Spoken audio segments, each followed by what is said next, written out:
आता या व्हिडिओमध्ये आपण बघणार आहोत वसंत मालती रस व वसंत कुसुमाकर रस. तर ह्यांचा डिफरन्स पण माझ्या ट्रिकमधून तुम्हाला दिसून येईल. आता वसंत मालती रस, वसंत मालती, आता मालतीच्या वरून आपण लक्षात ठेवायचं आहे हेमा मालिनी. आता हेमा मालिनीमध्ये हेम पण आहे. हेम म्हणजेच काय, स्वर्ण भस्म. ठीक आहे. आता याच्या ट्रिकचं नाव असं आहे की समूह ही मई फ्रेंड आहे 9वी पासून.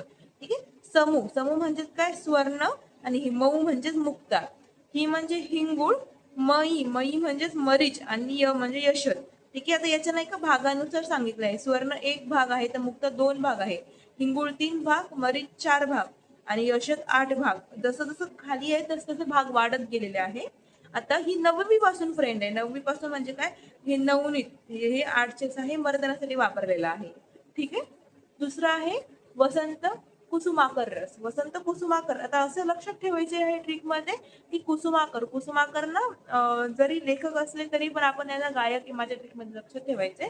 तर कुसुमाकर यांनी काय केलं, एक स्वर काढला. तर ती एक अशी नाव होती, छान बोट म्हणतात ना, एक ही लोखंडाची होती. ठीक आहे. लोखंडाची नाव होती. तर त्याच्यावर हा स्वर जाऊन आदळला. तर हे सगळे जे काही दृश्य होते ते खूप छान दिसले, म्हणजे अप्रतिम दिसले. ठीक आहे. आता हे जी काही नाव होती एक अशी समुद्रावर असणार ना, तर तो समुद्र क्षीरसागराचा होता, म्हणजे दुधाचा सागर होता. म्हणजे जे काही भावना द्रव्य आहे, भावना द्रव्य इथे आपण बघितले आहे ते हे दुधाचं आहे, म्हणजे गोदुग्ध आहे.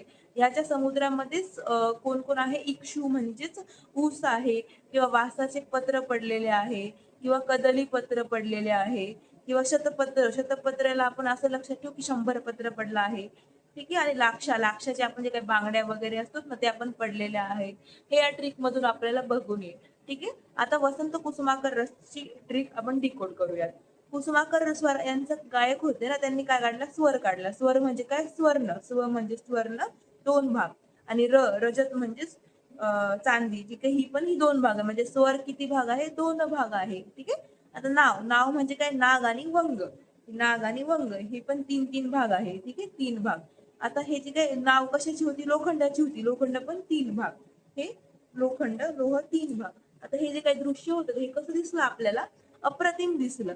अ म्हणजेच अभ्रक, प्र म्हणजेच प्रवाळ, म म्हणजेच मुक्त, अप्रतिम. आणि भावना द्रव्य कोणते कोणते वापरले, ज्या ज्या क्षीरसागरावर ही सगळे अशी तरंगताय लाटेसारखी. ठीक आहे. थँक्यू.